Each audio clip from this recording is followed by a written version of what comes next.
요셉 구약에 나오는 요셉은 정말 정말 괜찮은 사람이죠, 그렇죠? 삶을 보면은 참 감동도 되고 또 감탄도 되는 그런 어떤 그런 믿음을 가진 사람이 요셉이 아니었나라는 생각이 듭니다. 네, 여러분 어떠세요? 요셉의 모습 가운데서도 가장 좀 감동이 된다고 할까요? 그런 모습이 언제 때 모습이세요? 어떤 일에 요셉 보면서 정말 와 대단하다. 요셉 했더니 갑자기 우리 교회 요셉이가 생각이 나긴 하는데 예, 어떤 모습이신 것 같으세요, 요셉?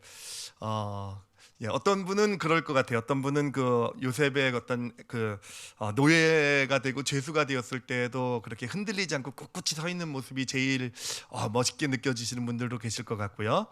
그리고 또 요셉이 또 총리가 된 모습도 멋있죠, 그렇죠? 결국은 그 역경을 다 뚫고 정말 그 총리로 세워지는 그런 과정, 그런 어떤 믿음의 길을 걸어간 것도 진짜 멋있는 것 같고요. 그리고 또 멋있는 게 지난번에 나눴던 말씀인데요. 그 7년 풍년과 7년 흉년이 있었을 때 특히 흉년을 축복으로 만들어간 믿음 여러분 기억하시죠, 그렇죠?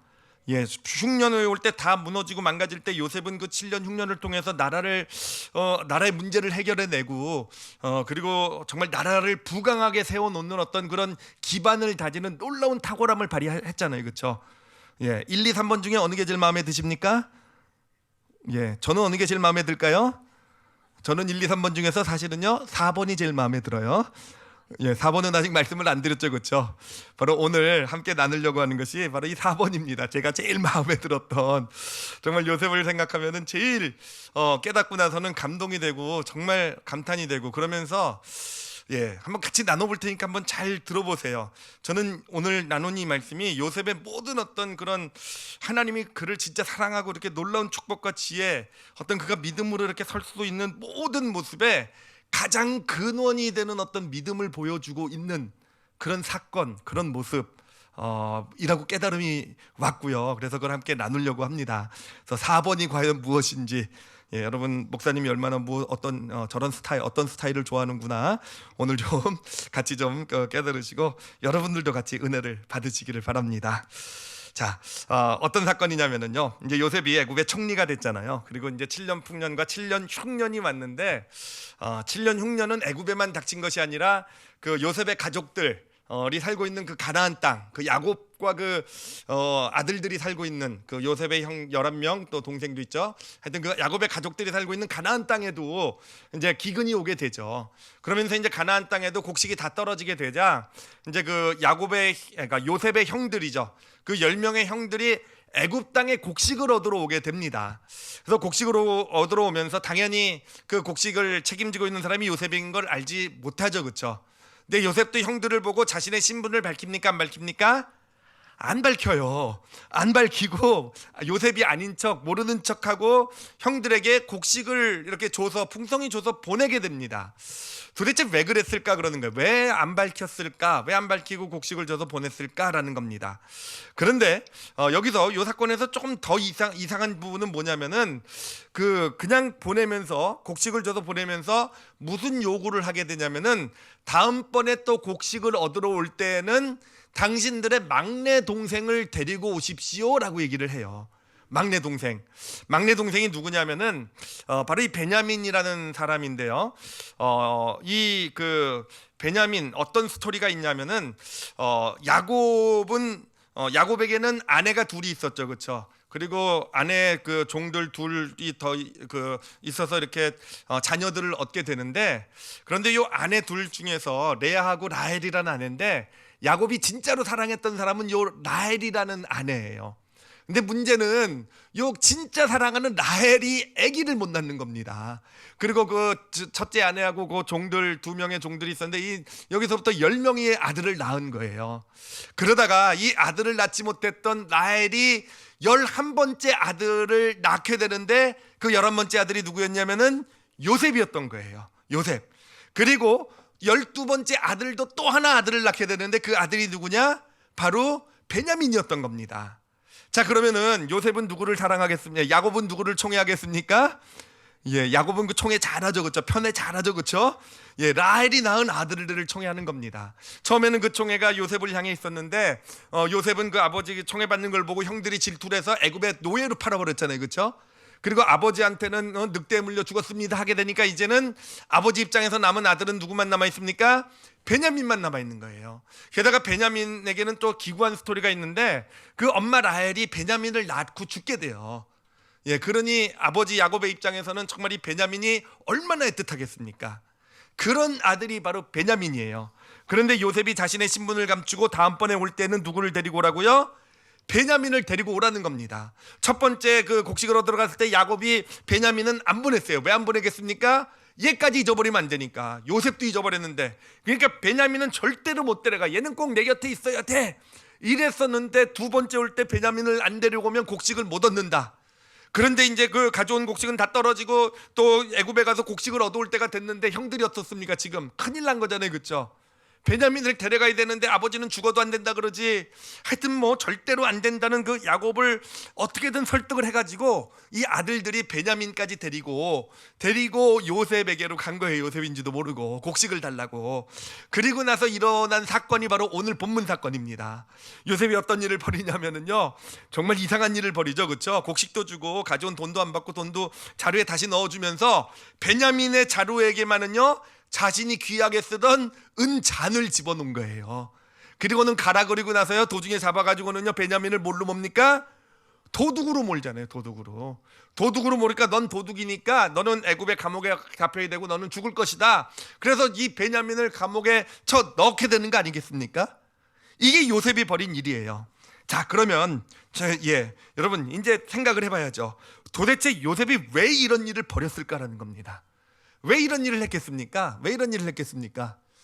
제가 이 일을 이렇게 묵상을 해보면서 생각을 해보면서요, 이 일이요 예전에 있었던 일, 이 사건의 전개를 보면은요 내용은 조금 차이가 있을지 모르겠지만 예전에 있었던 일과 어떻게 보면 형들에게는 본질적으로 같은 선택이 주어지는 일이 지금 벌어지고 있는 거예요. 예전에 요셉을 애굽에 노예로 팔아 먹었잖아요, 그렇죠? 노예로 팔아 먹고 아버지한테는 죽었다라고 얘기를 하고 이렇게 하여튼 아버지의 총애를 받는 아들을 지금 한 아들을 그 여러 번째 그 자기 동생을 팔아 먹은 사건이 있었잖아요, 과거에요. 근데 지금은 어떤 사건입니까? 또 아버지의 총애를 받는 이제 12번째 아들 베냐민이잖아요, 그렇죠? 이 베냐민이 지금 감옥에 갇혔잖아요, 그렇죠? 그러면은 어떻습니까? 지금 선택이 남은 거예요. 예, 선택이 똑 비슷한 선택인 거죠. 예, 다시 예전에 요셉을 애굽에 팔아먹고 온 것처럼 이 베냐민을 그냥 애굽에다 놔두고 올 수 있는 거잖아요, 그렇죠? 그리고 아버지한테 가가지고는요, 베냐민이 도둑질해가지고 어쩔 수 없이 거기에 감옥에 갇혔습니다라고 이야기할 수도 있는 상황이잖아요, 그렇죠? 자, 어떻습니까? 그렇고 보니까 예전에 이 형들이 요셉에게 했던 것과 지금 똑같은 선택의 기로에 놓여 있는 거 아니겠습니까? 그러니까 요셉이 이렇게 보니까 요셉이 지금 형들을 지금 어떻게 하는지 보고 있는 것 같아요. 그죠? 예전과 똑같은 일인데 예전에는 네 형들 당신네들이 나를 팔아먹었는데 요번에 베냐민은 어떻게 하는지 한번 봅시다. 뭐 이런 느낌 아니겠습니까? 이런 느낌이죠, 그렇죠? 자, 그러면 요셉이 왜 이런 일을 벌였을까라고 고민을 해보니까 첫 번째는요, 딱 떠오르는 생각은 뭐냐면은 복수하고 있는 거구나. 그죠? 복수죠, 그렇죠? 너희들 예전에 나를 팔아먹은 거에 대해서 너희들 예전에 한 일 기억해 내도록 하는 거죠. 네 예전에 팔아먹은 일 있잖아, 기억해라. 그러면서 지금 형들에게 복수를 하는 거라라고 생각해 보니까 요셉이 그렇게 쫀쫀한 것 같진 않아요, 그렇죠? 예, 복수를 할 거면 자기가 가진 힘을 가지고 하면 되잖아요. 총리인데, 그렇죠? 그 복수는 아닌 것 같고요. 그러고 생각을 해보니까 그럼 복수가 아니고 테스트를 하고 있는 거구나. 그렇죠? 예전과 똑같이 행동하는지 아니면 예전과 좀 달라졌는지 한번 봅시다, 이거 아니겠습니까? 그것이 이미 몇 년이 됐냐면 13년에다가 풍년 7년에다가 또 흉년 한 2, 3년 지냈을 테니까 한 몇 년이죠, 그러면요? 23년 지난 전 일인데 23년 전과 형들을 한번 시험해 보는 거죠. 예전과는 달라졌는지 한번 봅시다. 그래서 테스트를 딱 내는 거죠, 그렇죠? 그래서 형들이 그 테스트를 통과하나 안 하나 보려고 하는 거, 이런 의도인 거 맞는 것 같습니까? 예, 대답을 잘 못하시겠죠, 그렇죠? 예, 자신이 없으시죠? 예, 근데 저도 이거 참 보면서 이건 아닌 것 같아요. 왜냐하면은 테스트라는 것은 통과할 수도 있지만 하지 못하기도 하잖아요, 그렇죠? 근데 만약에 형들이 통과 안 하면 어떡하려고요? 형들이 또 베냐민 버리고 가면 어떡하려고? 그때 가서 복수의 칼날을 휘두르려고요? 그런 의도는 아니었던 것 같아요. 그러면서 이제 답으로 받아가진 것이 뭐냐면은, 답으로 받아가진 것이 이제 세 번째인데 뭐냐면은, 형들을 예전의 죄로부터 돌이키게 하려고 기회를 주고 있는 거구나, 요셉이. 그렇잖아요. 형들이 이제 이제 예전에 요셉은 알고 있잖아요. 이제 야곱의 가족들이 다 이제 애굽 땅에 와서 같이 정착해서 살아갈 것이고 하나님의 민족으로 세워져 가게 될 것인데, 과거에 있었던 자신을 팔아먹었던 큰 죄로부터 이걸 돌이키게 할 수 있는, 그래서 그것을 돌이키고 해서 다시 어떤 가족 간의 어떤 그런 화합을 이루게 하려는, 어떤 형들을 다시 어떤 그런 자신의 과거로부터 돌이키고 새롭게 하려는 어떤 요셉이 그런 어떤 기회를 지금 형들에게 주고 있는 것이구나. 그리고 형들은 결국은 돌이키잖아요, 그렇죠? 예, 어떻습니까? 이 해석이 맞는 것 같죠, 그렇죠? 예, 저도 이 해석이 맞는 줄 알고 이제까지 지냈어요. 그 의미는 뭐겠습니까? 이 해석이 꼭 맞지가 않을 수 있다라는 거죠. 꼭 틀렸다는 것은 아닌데, 사실은 저도 진짜 이렇게 생각하고 살았어요. 형들에게 좋은 기회를 주고 있는 거구나, 돌이킬 수 있는 기회를 주는 거구나 그렇게 알고 왔었는데, 그런데요, 이 요셉이 지금 이런 행동을 하고 있는 의미가 뭔가 더 깊은 그 안에 어떤 뜻이 있다라는 것을 알게 된 어떤 그런 계기가 있었어요. 뭐냐면은 이 말씀을 공부하고 있었던 때가 아니라 그 성경의 역사를 공부하고 있었을 때였어요. 성경의 역사를 이렇게 공부를 하고 있었는데, 그 중에서도 어떤 부분이냐면은 이스라엘에는 12지파가 있지 않습니까? 12지파. 네, 야곱의 12아들이 이제 12지파가 되어져 가는데, 그 12지파 중에서 그 장자권을 가진 지파가 어느 지파인지에 대해서 이제 공부를 하고 있었어요. 근데 이스라엘의 12지파 중에서 누가 장자권을 갖게 됐는지 아십니까? 누가 장자권을 갖게 되냐면은, 물론 많은 사람들이 이제 요셉 지파가 가졌다고들 얘기를 해요. 가졌다고들 얘기를 하지만, 뭐 당연히 그럴 수 있죠. 가장 힘도 세고 그 당시 12아들 중에서 가장 뭐 압도적으로 세력이 강했겠죠. 그런데 실제로 역사가 진행되는 걸 보면은, 여러분 이렇게 생각해 보면 쉽게 답을 찾을 수 있어요. 그 다윗 왕이 어떤 지파 출신이죠? 다윗 왕 하면은요, 유다 지파잖아요, 그렇죠? 아니, 다윗을 모르시겠으면 예수님이 어느 지파인 줄 아시죠, 그렇죠? 유다 지파잖아요, 그렇죠? 유다 지파. 그러니까 유다 지파에서 왕이 나오고 메시아가 나온 거잖아요, 그렇죠? 그러니까 누가 장자권을 갖게 된 거냐면은, 장자권이라는 건 리더의 위치라는 거죠, 그렇죠? 치리자, 통치자라는 거예요. 그 12형제 중에서, 그 지파 중에서 최고 위치라는 거죠. 누가 장자권을 갖게 되었느냐면은 바로 이 유다가 갖게 되었다라는 거예요, 유다. 그런데 유다가 갖게 되었다면은 어떻게 유다가 장자권을 갖게 되었을까라는 거예요. 그걸 공부하고 있었던 거예요. 도대체 유다가 언제 어떻게 장자권을 갖게 되었을까? 사실 이게 정말 이해가 안 됐던 거 보면 뭐냐면은, 이 유다는 야곱의 아들 중에서도 네 번째 아들입니다. 원래 장자권은 큰 아들이 갖게 되어 있죠. 근데 그래요. 큰 아들 루벤, 둘째 아들 시몬, 셋째 레위 이렇게 되는데, 요 위에 세 아들은요 야곱에게 큰 죄를 지게 돼요. 그래서 장자권으로부터 탈락되게 되고, 그 넷째 아들이 유다가 됩니다. 그러니까 장자권을 받는 순서가 된 것은 맞아요. 근데 문제는 뭐냐면은, 성경을, 이 창세기를 보면은요, 이 유다가 문제가 많은 사람이라는 거예요. 특히 요셉을 애굽에 팔아먹었을 때, 그 애굽에 팔아먹는데 가장 앞장선 사람이 유다예요, 유다. 실은 큰 형인 루벤은 절대로 우리 형제를 팔아먹을 수 없다 그래가지고 끝까지 반대했던 사람인데, 그 루벤을 따돌리고 이 요셉을 애굽의 노예로 팔아버린 그것에 주동했던 사람이 누구냐면은 유다라는 거죠. 유다, 제일 못된 사람이었다라는 거예요. 그뿐만 아니라 계속되는 성경에 이제 유다에 대한 기록들이 나오는데, 보면은요, 그 야곱의 가족들은 사실은 그 아브라함 때부터 시작해서 가나안 여인하고는 결혼하지 말라고 돼 있어요. 가나안 여인하고는 결혼하지 말라고 돼 있었는데, 유다는요, 가족에게서 아버지 집을 떠나서 나와서 가나안 여인이래요. 가난한 여인은 아니고 가나안 여인하고 결혼을 해요. 결혼을 하게 되고 자녀를 낳게 되고, 그뿐만 아니라 성경에 그런 기록까지 나와 있어요. 이 유다가 신전 창녀와 동침하는 그 장면까지 나와 있어요. 하나님의 말씀을 거역하고, 아주 직접적으로 거역하고 죄를 짓는 그런 장면들이 성경에 기록되어 있어요.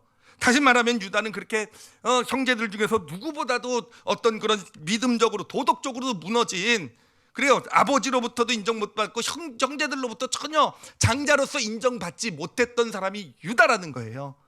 그런데 도대체 궁금하잖아요. 이런 유다인데, 제가 알고 있는 유다는 그런 유다인데요, 제가 창세기에서 공부한 유다는 그런 정말 엉망인 장자로서의 전혀 어떤 그런 자격도 없는 그런 모습도 갖춰지지 못한 사람이 유다인데 어떻게 유다가 장자로 세워지게 되었을까라는 것을 고민하고 묵상하다가 발견하게 된 것이 바로 오늘 본문입니다. 오늘 본문을 보면은 이제 오늘 본문의 사건이에요.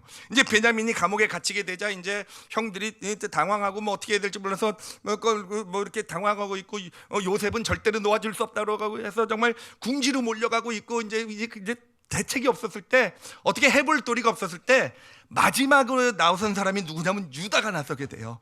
유다가 나서서 뭐라고 얘기를 하냐면은요, 아버지 야곱에 대한 이야기를 합니다. 아버지 야곱의 아픔에 대해서 얘기를 해요. 11번째 아들을 잃어버린 요셉이라고 얘기는 안 하지만 뭐 알 리가 없으니까, 상대방이 뭐 요셉을 어떻게 알겠습니까? 그 사람이 요셉이긴 하지만 어찌됐든요, 이걸 전지적 참견 시점이라고 그러나요? 어찌됐든 하여튼 뭐 아버지의 11번째 아들을 잃었던 그 아픈 얘기와 12번째 아들까지, 지금 이 베냐민까지 잃어버리면 아버지가 살 수 없다는 얘기와, 그러면서 이 유다가 그러면서 뭘 얘기냐면은 과거의 그 11번째 아들 요셉을 팔아먹은 거에 대해서 회개를 해요. 뉘우치는 얘기를 해요. 그리고 그때 그 잘못을 우리가 다시 저지르면 안 되지 않겠느냐라는 이야기를 하면서, 베냐민은 꼭 다시 데려가야지 될 것이고, 그러기 위해서라면은 내가 베냐민을 대신해서 내가 감옥에 대신 갇히고 내가 그 벌을 받겠다라고 유다가 나서게 된다라는 겁니다. 여러분, 여기서 무슨 모습을 보게 됩니까? 여기서요, 진정한 장자의 모습을 보지 않습니까? 어떤 그런 형제들의 어떤 아픔과 문제, 어려움 가운데 그 문제를 스스로 책임을 지고 나서는 그런 모습, 책임을 지면서 그 대가를, 그 짊어져야 될 어떤 벌을 대신 다지는 모습, 사실 어떤 면에서는 예수 그리스도의 모습이 그런 모습 아니겠습니까? 온 인류의 장자로서 우리 온 인류의 죄를 다 대신 지시고 십자가를 지신 분이 바로 예수님이시잖아요. 그렇죠. 이 유다라는 사람은 작은 가족이긴 하지만 그 12형제의 아픔, 어떤 문제를 자기가 짊어지고 자기가 그 죄값을 치르겠습니다. 어떤 장자로서, 진정한 장자로서의 모습이 이때 나타나게 되는 거예요.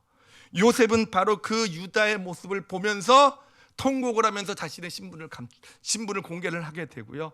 그렇게 형제들과 다시 연합을 하게 되고, 그 야곱의 가족들이 애굽으로 옮겨오는 그러한 일이 일어나게 되는 것입니다.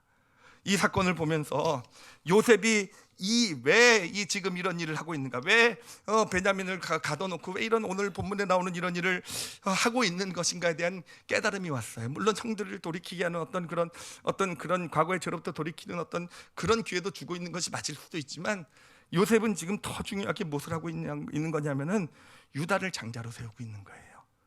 유다를 장자로 세우고 있는 거예요. 그래요. 유다가 장자의 위치에 있잖아요. 그렇죠? 위에 큰 형 3명은 장자의 권한을 잃어버리고, 지금 유다가 장자의 권한을 가지고 있는데 삶이 망가졌단 말이에요. 무너졌단 말이에요. 인정받지 못하고 있단 말이에요. 그런데 그런 유다를 먼저 장자로 잘 세워놔야, 단순히 뭐 풍요로운 애굽 땅으로 야곱의 가족이 옮겨온다고 그게 다겠습니까? 옮겨와서 그 안에서 하나님의 한 민족을 이루어 가야 되잖아요.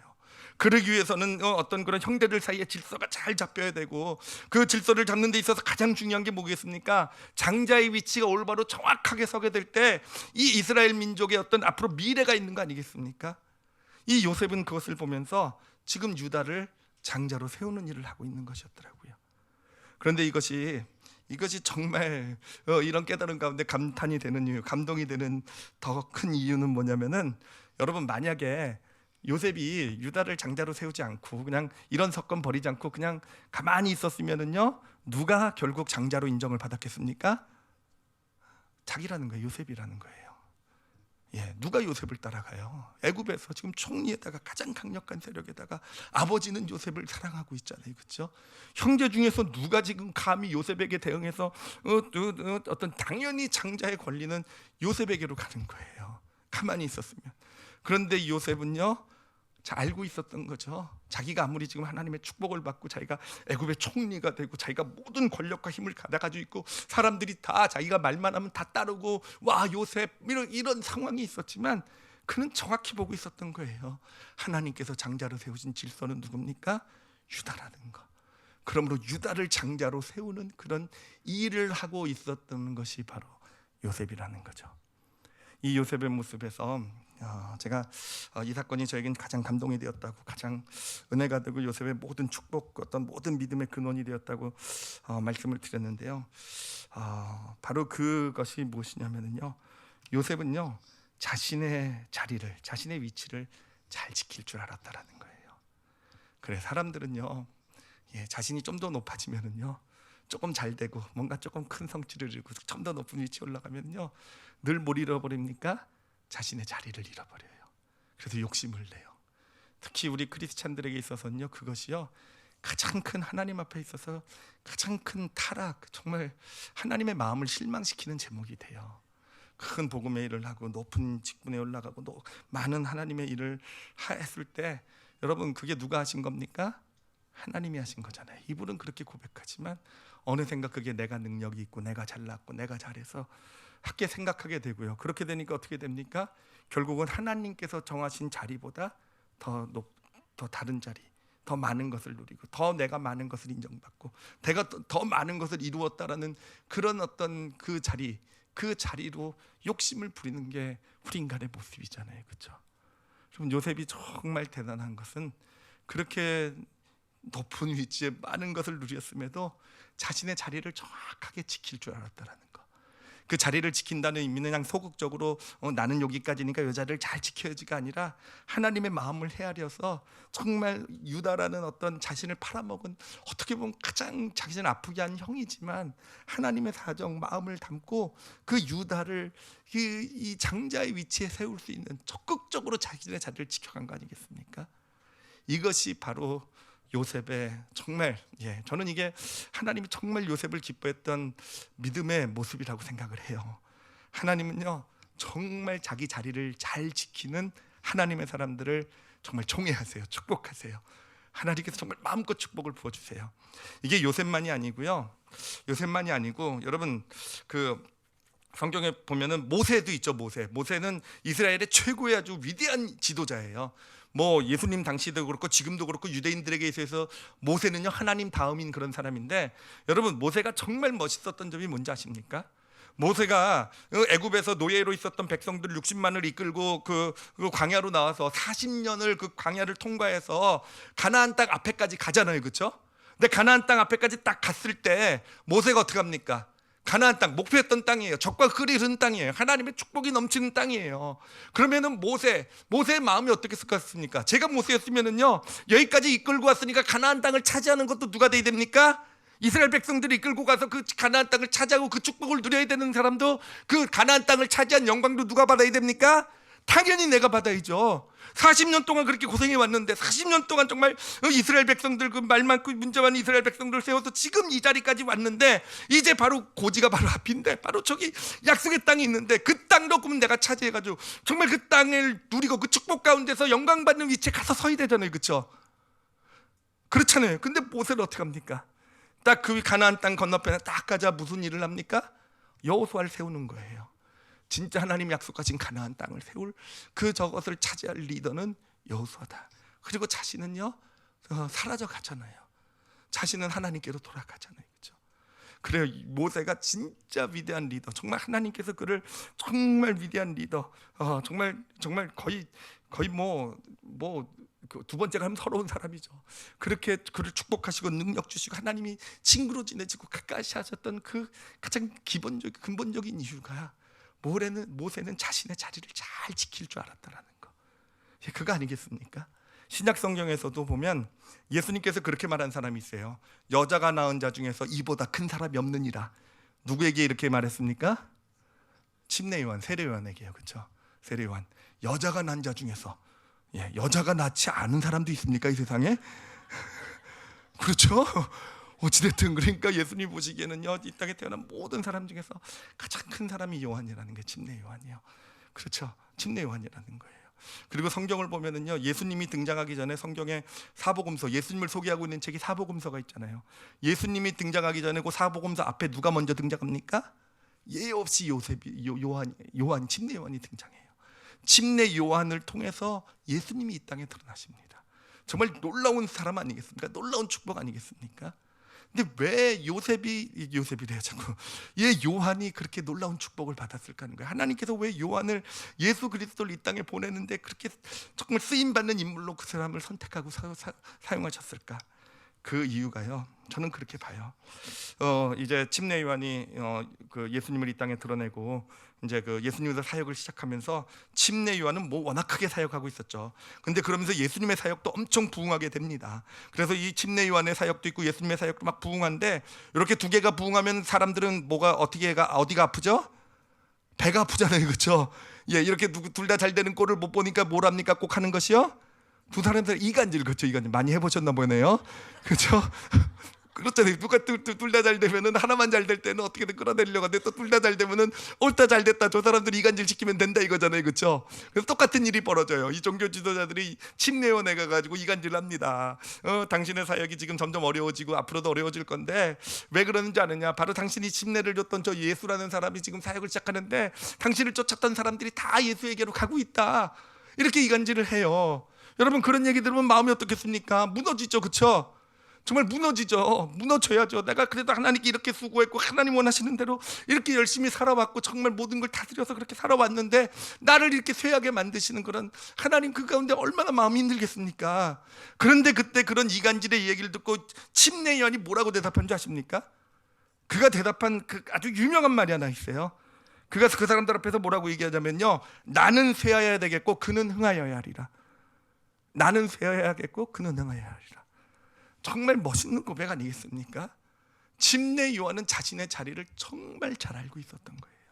정말 자신의 자리를 잘 알고 있었던 거예요.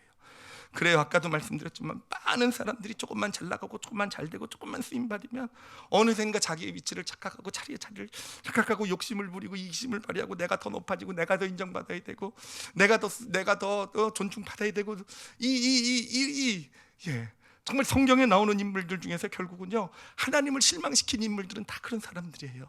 하나님께 크게 쓰임받다가 결국 그 마지막이 아름답지 못했던 인물들은요, 다 쓰임받다가 결국은요 자신의 자리를 떠난 사람들이에요.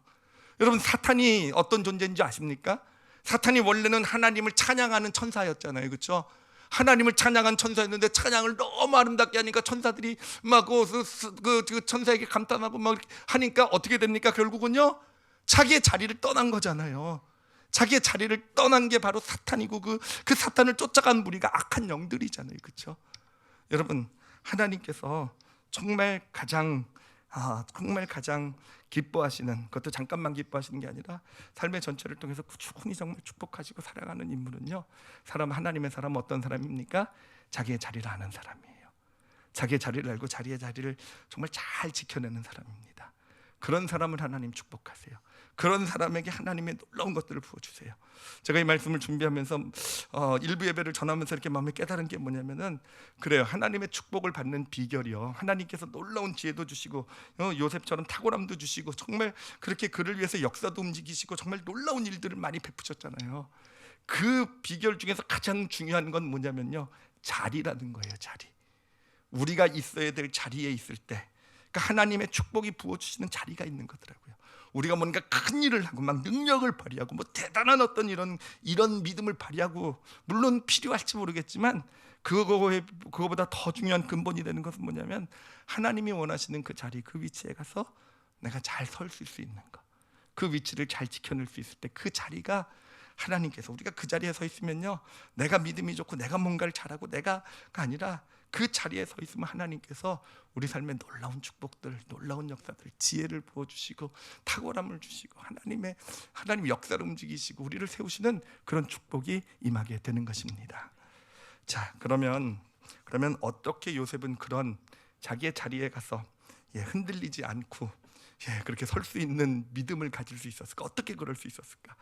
그렇잖아요. 흔들릴 수도 있었을 것 같은데, 총리쯤 됐으면은 정말 그런 풍년 흉년을 통해서 그 흉년 가운데 가장 큰 권력을 쥔 거잖아요, 그렇죠? 모든 걸 다 주관할 수 있는 권력 쥔 거잖아요. 그 흉년 때 그냥 곡식을 다 가지고 있으니 그냥 절대 권력을 가지고 있는 거잖아요. 왕보다 더한 권력. 그럼에도 불구하고 자신의 자리를 잘 지켜낼 수 있었던 그 믿음의 근원은 무엇일까? 그 믿음의 근원이요, 창세기 마지막 장에 나와요. 창세기 마지막 장 50장인데요. 거기에 보면은 아버지 야곱이 죽어요. 그러자 형들이 요셉에 찾아와서 요셉 앞에 무릎을 꿇습니다. 왜냐하면 형들은 그렇게 생각한 거예요. 아버지를 봐서 우리를 봐줬다라고. 우리가 요셉을 팔아먹었지만 근데 아버지가 죽었으니 요셉이 이제 우리에게 복수할 거라고. 그래서 요셉 앞에 무릎을 꿇습니다. 그런 형들을 보면서 요셉이 이렇게 얘기를 합니다. 이 성경 구절은요 정말 중요하니까 우리 같이 한번 읽도록 하겠습니다. 창세기 50장 19절이에요. 50장 19절 같이 읽겠습니다. 시작. 요셉이 그들에게 이르되 두려워하지 마소서, 내가 하나님을 대신하리이까. 마지막 모습이야. 내가 하나님을 대신하리이까. 바로 이거예요. 내가 하나님을 대신하리이까. 요셉의 믿음의 근원. 그가 노예가 되고 죄수가 되었을 때도요, 그 노예와 죄수의 삶을 넉넉히 이겨나갈 수 있었던 그 이유는 뭐겠습니까? 정말 힘들고 어려웠겠죠. 정말 내가 있을 자리가 아니라고 생각했겠죠. 나는 노예고 죄수가 될 사람이 아니라고 생각했겠지만, 그의 믿음은 뭐겠습니까? 내가 하나님을 대신하리이까. 하나님이 놓아두신 자리라는 거예요. 내가 하나님을 대신하리이까. 내 지금 상황이 어렵고 힘든 상황이지만 하나님이 놓아두신 자리라는 거예요. 그래, 애굽의 총리가 되었을 때도요, 총리가 되었고 이제 형들이 찾아왔을 때도 그 마음에 정말 마음에 아픔이 없었겠습니까? 13년 이상을 그렇게 고통하고 살아왔는데 갚아주고 싶은 마음이 없었겠습니까? 그러나 그의 믿음의 근원은 뭐였습니까? 내가 하나님을 대신하리이까. 내가 하나님을 대신하리이까. 그러니 형들에게 그렇게 얘기한 겁니다. 하나님이 나를 이곳에 보내신 것이다. 형들이 보낸 것이 아니라. 그래요. 이제 야곱의 가족들을 애굽 땅에 옮겨오면서도 그런 거예요. 그래, 가만히 있으면 자신이 높임을 받을 거예요. 모든 권력을 다 가질 것이고 창작권도 다 가질 것이지만, 그래요. 요셉의 믿음은 무엇이었겠습니까? 내가 하나님을 대신하리이까라는 거예요. 그 믿음이 그의 위치를, 자기가 서 있을 자리를 정확하게 알게 해주신 것이고, 그리고 그 유다를 그렇게 하나님이 원하시는 위치에 가다 세울 줄 아는 그런 믿음, 놀라운 믿음을 발휘하게 된 것입니다. 여러분, 우리에게 있어서 정말 중요한 건 자리예요. 자리예요. 근데 그 자리를 잘, 내가 있어야 될 자리에 있기 위해서 우리가 가져야 될 믿음의 근원은 무엇입니까? 내가 하나님을 대신하리이까. 여러분, 이 질문 가지고 삶을 살아 나가시기를 바랍니다. 우리는요 너무도 쉽게 하나님을 대신해요. 조금 어려움과 힘든 일이 있어도 막 하나님 주님이라 그러고 다 주관하십니다 하면서도 조금 어렵고 힘든 일만 있으면 어느샌가 내가 하나님을 대신하고 있어요. 내가 다 판단하고 내가 다 결정하고. 그래서 조금 억울하고 힘든 일만 있어도요 어느새 내가 하나님을 대신하고 있어요. 내가 갚아주려고 하고 내가 원수 같고 내가 그래서 나를 힘들게, 나를 이렇게 고통스럽게 조금만 높아지고 내가 뭔가 이루어도요 어느새 입으로는 하나님이 하셨다고 하면서도 실은 내가 높아지고 내가 하고 있고 내가 이런 걸 누리는 게 너무 당연하고 내가 더 누려야 되는 게 당연하고 내가 하는 일은 옳고 내가 이렇게까지 이런 큰 일을 이뤘으니까 내가 진리고 내가 옳고, 그러니 어느샌가 자기 자리에서 벗어나게 되는 거. 그렇죠? 하나님을 대신하게 되는 어떤 그런 결국 그렇게 해서 우리는 자리를 자꾸 떠나게 되는 겁니다. 그래, 이 땅의 믿음의 길을 걸어가면서 여러분, 내가 하나님을 대신하리니까 꼭 기억하세요. 그렇죠?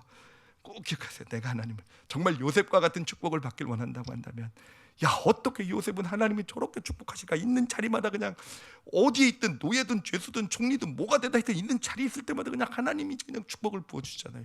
그냥 그를 위해서 역사를 움직이시고 그냥 풍년도 주시고 흉년도 주시고 정말 하나님의 놀라운 축복이 부어지잖아요. 그렇죠? 자리예요, 자리. 그는 올바른 자리에 설 수 있었다라는 거. 여러분도 정말 우리도 올바른 자리에 서 있을 수 있기를 원합니다. 그래, 우리에게 어떤 갈등과 다툼이 있다고 한다면은요, 그 가장 근본적인 원인은요, 지금 내가 잘못된 자리에 서 있어서 그런지도 몰라요. 내가 올바른 부모의 자리에 서 있지 못해서, 내가 올바른 남편 아내의 자리에 서 있지 못해서, 내가 올바른 자녀의 자리에 서 있지 못해서, 사회에서도 마찬가지예요. 정말 힘들고 고통스럽고 갈등 정말 그런 것 가운데 내가 너무 마음이 힘들다고 한다면 어쩌면 지금 나는 내가 지금 서 있어야 될 올바른 자리에 서 있지 못하기 때문에 그런 갈등, 그런 고민, 그리고 무엇보다도 뭔가 좀 잘 되고 뭔가 좀 좋은 일이 있고 잘 되는 일이 있을 때 오히려 우린 더 망가지잖아요. 그렇죠? 그때는 더 뭘 봐야 됩니까? 올바른 자리에 서 있을 수 있는 거.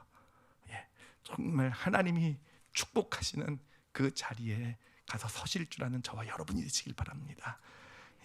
내가 하나님을 대신하리니까 이 믿음을 가지고 자신의 자리에 정말 있어야 될 자리, 하나님께서 쳐다보고 계시고 하나님께서 하늘문이 열려있는 자리 같아요. 바로 그 자리에 그렇게 서셔서 이 땅의 믿음의 길을 잘 축복 가운데 걸어가시는 저와 여러분이 되시기를 예수님의 이름으로 축원합니다. 기도하시겠습니다. 이 시간 기도하실 때요, 오늘은 자기의 자리를 좀 한번 점검해 봤으면 좋겠어요. 아까도 좀 전에도 말씀드렸지만 삶에 어떤 힘든 일이나 문제가 있다고 한다면, 갈등이나 다툼이 있다고 한다면 먼저 자리부터 좀 잘 조정했으면 좋겠어요. 내가 지금 올바른 자리에 서 있을까? 근데 그것을 점검할 수 있는 믿음은 뭐라고 그랬습니까? 내가 하나님을 대신하리이까. 그래, 하나님이 주권자예요. 하나님이 정하십니다. 내가 하나님을 대신하리이까. 아니요, 그래요. 요셉이요, 아무리 억울하고 힘들어도요, 그게는 뭐 흔들리지 않은 믿음이었어요. 하나님이 하신 거라는 거. 내가 하나님을 대신하리이까. 하나님께서 허락하신 거예요. 하나님께서. 그 믿음으로 서게 되면요, 지금 내가 어느 위치에 가서 서야 되는지가 보이게 되실 겁니다.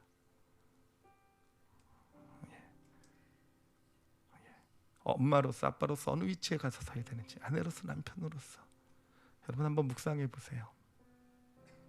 힘든 것에 집중하지 말고, 문제에 집중하지 말고, 어려움에 집중하지 말고요, 내가 지금 어느 위치에 가서 서야 될까? 요셉이라면 이럴 때 어느 위치에 가서 섰을까?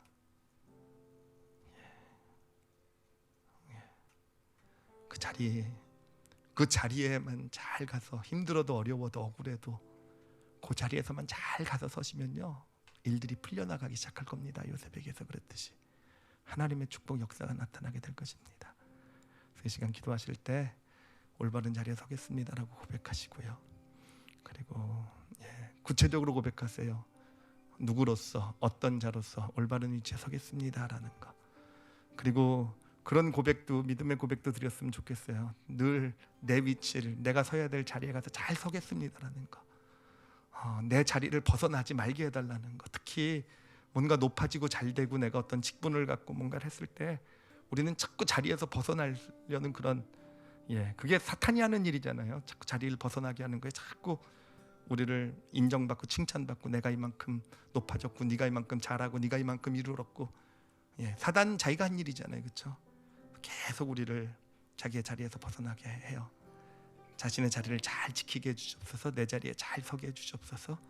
그리고 무엇보다도 요셉처럼 단순히 자기만 자리의 위치에 잘 쓰는 것이 아니라 누군가를 그렇게 잘 세워나갈 줄 아는, 정말 하나님이 원하시는 대로 정말 그 있어야 될 자리에 그 사람을 잘 세울 줄 아는 그런 믿음도 우리에게 있길 원합니다.